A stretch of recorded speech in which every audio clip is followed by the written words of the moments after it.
Good morning, everybody. How you doing? It's Mr. Vaughan. I'm here with a special guest today. This is my mother, Hallie Vaughan. My mother, just a quick background, was a teacher for 33 years. And since she's retired, she's even busier. She teaches a women's history course at a local college. She lectures on women's history, colonial American history, and some other things. And geez, what else do you do?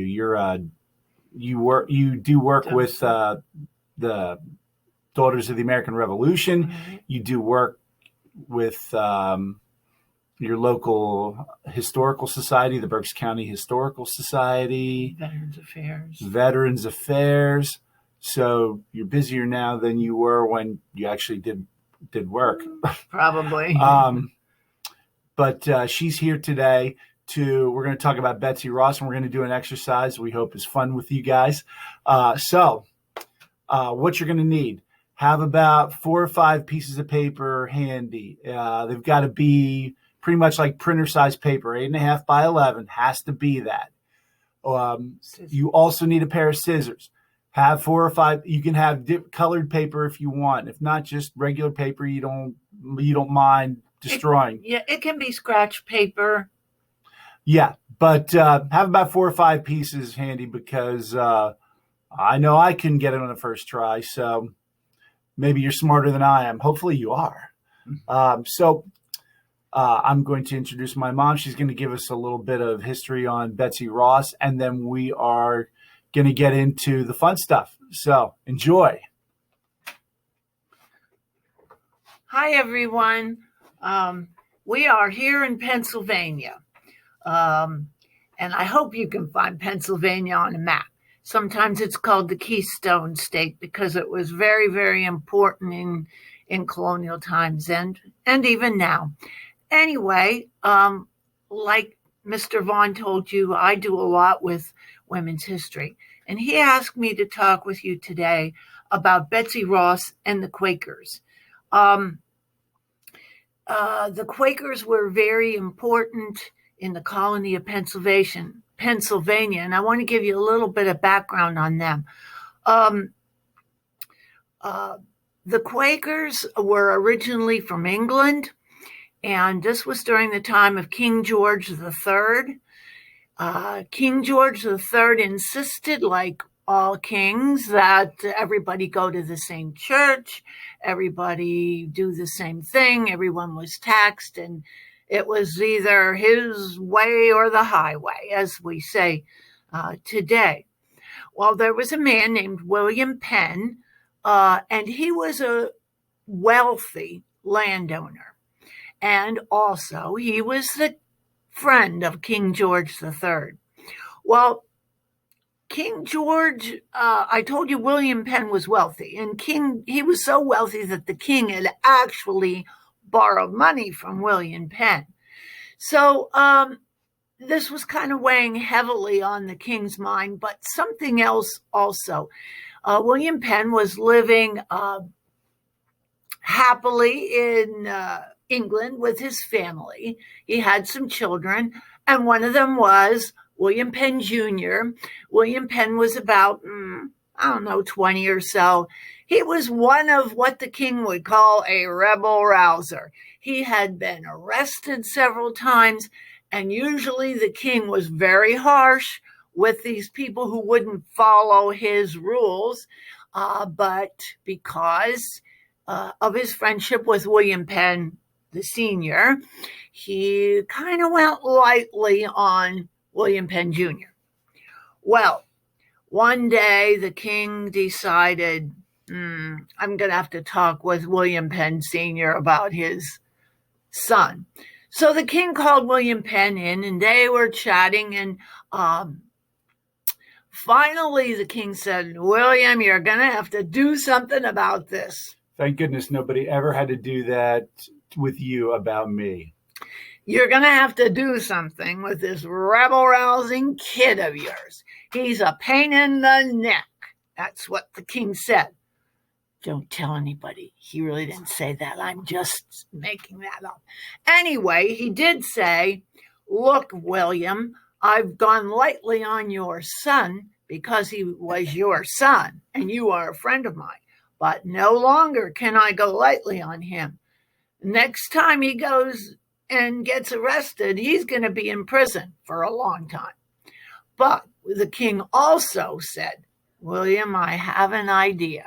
He said, I know that I owe you money, and that's been bothering me because I don't like to owe anyone money. Here's what I'm going to do. I have land in the New World. Now, the New World was where the colonies were. He said, and if, he says, if you agree, he said, I will let you have this land in the New World. You can have the whole thing. As long as, the king said, you take that rebel-rousing son of yours with you. So William Penn went home and said to his son, look, you got two choices. Either go to prison the next time you won't go to the king's church or pay the taxes, or you go to the New World and start a colony there where you can have all your own rules. Well, what do you think Billy said? Billy said, man, I'm out of here. I don't think he really said that, but I'm making that up. My bags. So Billy had been a part of a new religion called the Society of Friends, sometimes called the Quakers. Now, this Society of Friends was very different, and you'll see why the king didn't want him there. They believed that you should never have any kind of fighting between people. They believed all people were the same in the eyes of God. Men, women, girls, boys, everyone was equal in the eyes of God. They thought you shouldn't collect material things, that you should live in close proximity with nature and your neighbors. And so that's why the king didn't like them, because that was what they believed in. So Billy, even though he was young, he was pretty wise. When he went to this new colony, he said he took many of the Quakers with him, the Society of Friends, because they all wanted to get away from the king with all his pressures. They went, and Billy said, it's going to be a new place for us Quakers, but we're going to allow anybody, no matter what religion they are, to come and live freely in our new colony. Now, what was he to name that colony? Well, Billy Penn called it Pennsylvania. It means Penn's woods, because when he got there, the whole place was covered with forests and mainly Native Americans. So he got there, and like I said, unlike some of the other explorers and colonists, he believed that the Native Americans were equal in the eyes of God. He made peace treaties with them. He treated them well, and they lived for a long time in peace with the Pennsylvania Society of Friends, or the Quakers. So that is kind of the background, which we're going to be talking about, a famous woman named Betsy Ross. Now we have to go forward a little bit. Betsy Ross was a New Year's baby. She was born January 1st, 1752. She was one of a large family. The families back then often had many siblings. Anyway, she was a Quaker, and so she got to go to school. Now, why do I say that is important? Because most of the girls back then, unless they were Quakers, did not go to school. But the Quakers, like I said, everyone was equal, boys and girls. So Betsy got to go to school along with her brothers and sisters. They went to school for 8 hours a day, and they learned a trade. Her trade was sewing. or being an upholsterer or a seamstress. So she was able to read and write, unlike many of the other women. Even Abigail Adams, who was married to the second president, John Adams, she never went to school a day in her life. Luckily for her, though, her grandmother taught her to read, and she learned quickly. Anyway, Betsy Ross grew up going to school, and she became an apprentice. Does everyone remember what an apprentice is? It's someone kind of like a student teacher. If you ever have a student teacher at your school and he or she comes and they learn to be a better teacher. Well, Betsy Ross was an apprentice upholsterer or a seamstress. She didn't just make shirts or flags. She made a little bit of everything. If you wanted a fancy shirt with lace on it, I have lace trim on my mop cap here. It's not a bonnet like Mr. Vaughan thought this morning, because a bonnet has a tie on it. Anyway, she would make all kinds of things, but usually it was something for special. A colonial woman, would wear a mop cap all day long, inside or outside, had nothing to do with her religion, really. It was a way to keep their hair clean, because they didn't take baths and showers like we do today. There was no running water in the homes. And so, they wore this to keep their hair cleaner. Anyway, Betsy Ross was an apprentice upholsterer. Now, she was a young woman, and also there was an apprentice at her shop named John Ross. The two of them fell in love.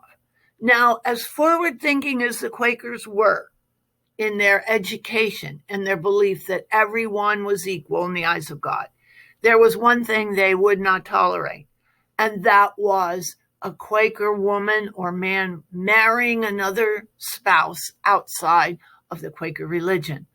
And they told Betsy and John, after they fell in love, that if she married him, she would be completely dead to them, kind of like shunning, or sometimes it's called read out, R-E-A-D, read out in some religions.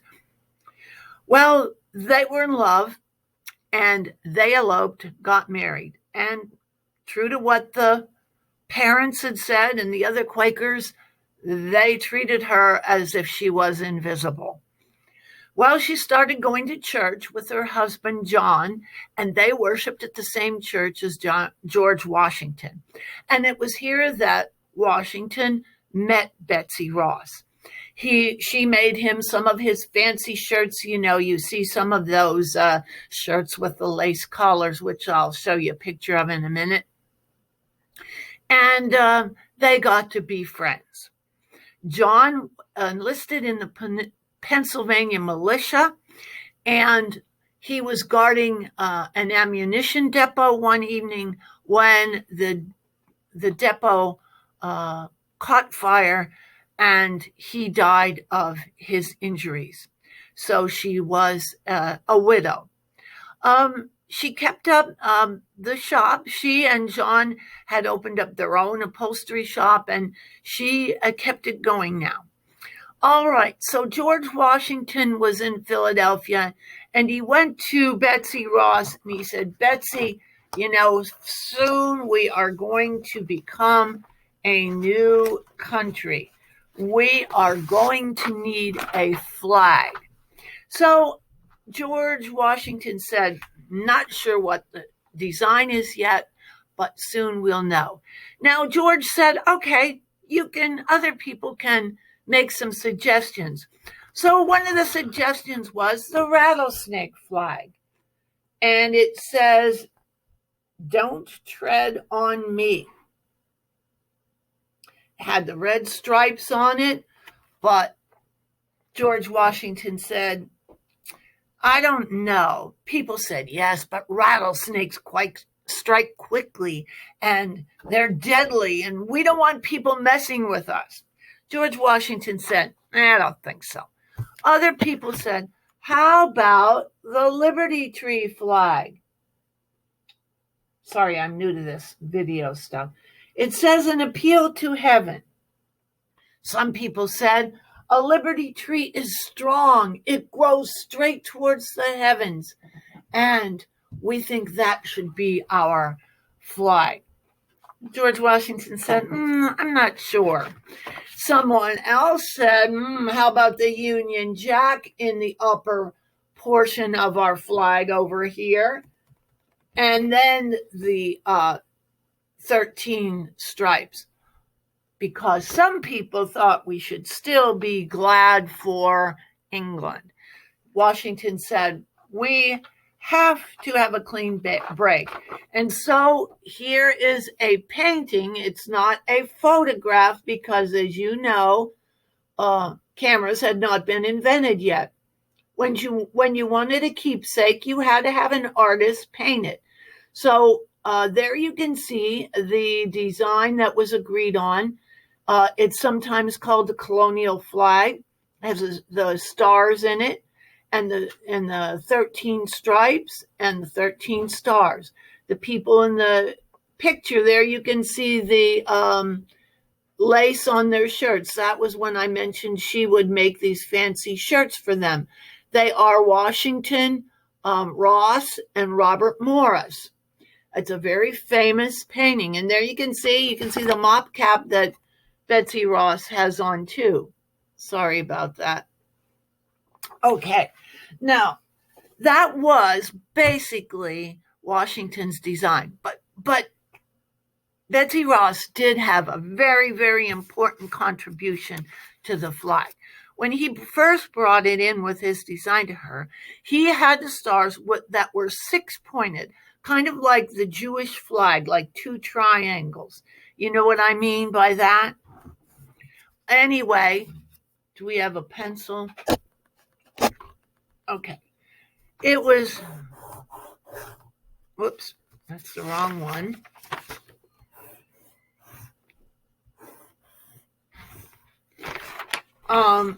That would be like a six-pointed star. That's what was on Washington's flag. And so Betsy Ross said, well, Mr. Washington, why do you want it to be a six-pointed star? She said, I think it should be a five-pointed star. He said, well, I just thought it would be easier for you to make a six-pointed star. So Betsy Ross said, as only an expert seamstress could, I can make a perfect five-pointed star with one snip of my scissors. So this is what she did. And if you, I'll show you and then I'll do another one.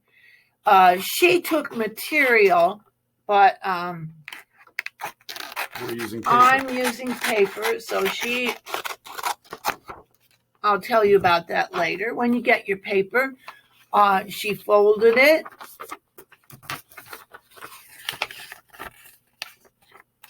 This way. And then in half again. And then in half again. Now, all these folds, some of them are just going to be used as points. And you'll explain it in a minute. Yeah, I will. So she unfolded it. She took her paper and she folded it.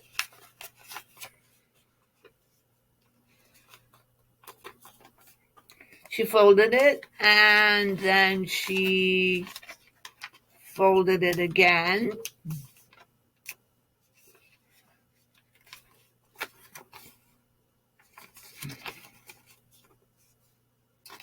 Okay.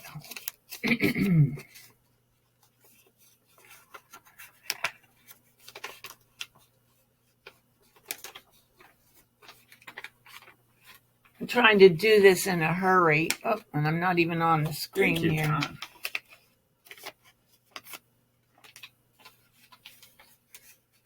And then she folded it so it finally looked like this.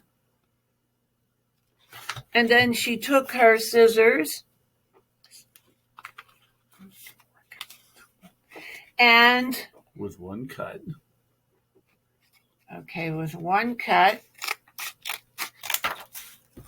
She cut it like that. And when she opened it up, she had a perfect 5-pointed star. Okay? So now if you want to get your paper, your 8.5 by 11, and like I told you, it doesn't have to be anything great. You can use scratch paper. The first thing you have to do is, and I know if you can see it, there's a line on my paper here. Because for some reason, you're going to cut off an inch on the bottom of your paper. We don't want it 8.5 by 11. We want it 8.5 by 10. So you're going to cut an inch, try and get it straight across. I drew a line on there when I was doing this earlier. So now your paper should be 8.5 by 10, actually. All right, so we're going to fold it down and crease it. Yeah, we're going to fold it in half like this. So it's kind of like a tent. See how that's like a tent? Okay. Then we're going to fold it again in half. So it's kind of like a book. See how when you open it up, it kind of is like a book. And then we're going to fold it down again.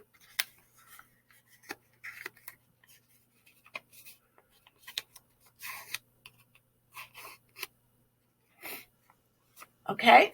Then we're going to unfold it. Okay, we're going to go back and unfold it, and we're going to hold it like a tent, like we did before. You want the fold at the top, the open part at the bottom. Very important. Okay? Now, this fold in the middle here is kind of going to be a, what do you call it? A marker. We're going to take it and we're going to kind of bend it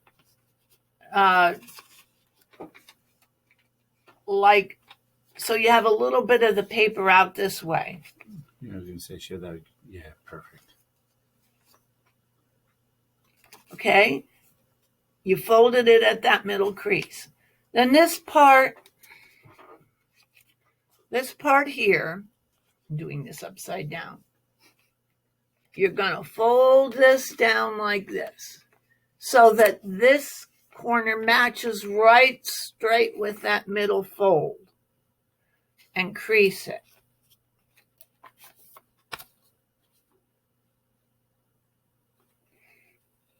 Okay?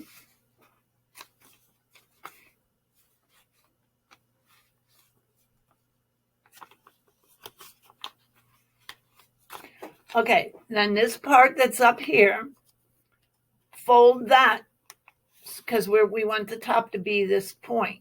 Fold that over so it touches where you folded it before. Okay? We're almost there. And then we have one more fold. This top part here, we're going to fold so it is right along the end there, right along the side. I know this, it's hard to do. Okay, so it should look like this. Okay, then when you take your scissors,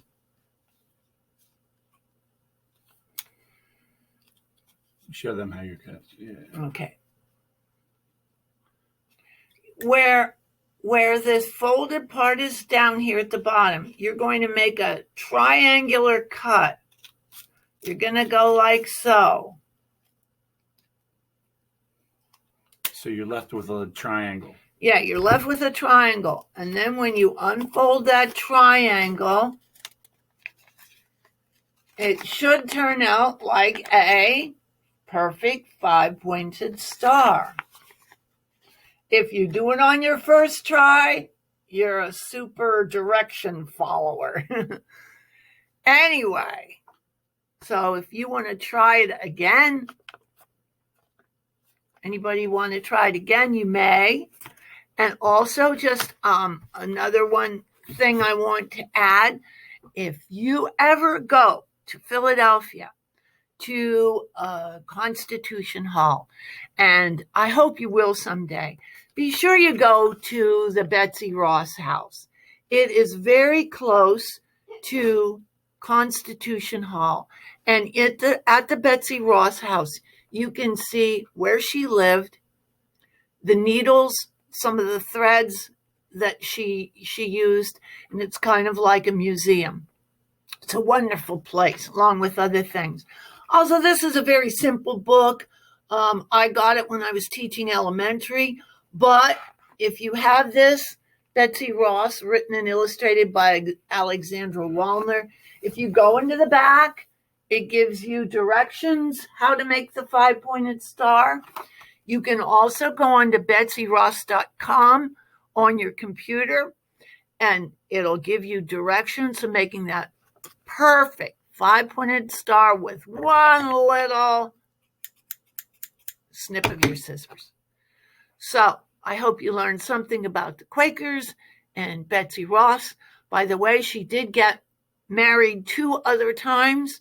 Her second marriage, her husband was imprisoned by the British and he died. But her third husband, his name was Claypool, I believe.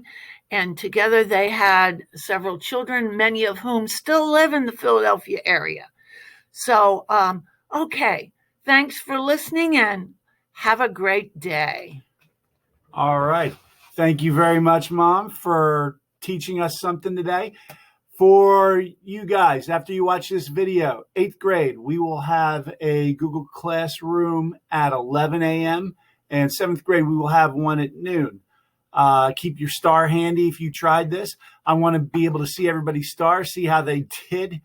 And that's a little figurine of Betsy Ross that my mother has. But I am looking forward to seeing all you guys. Stay safe, stay healthy, stay strong.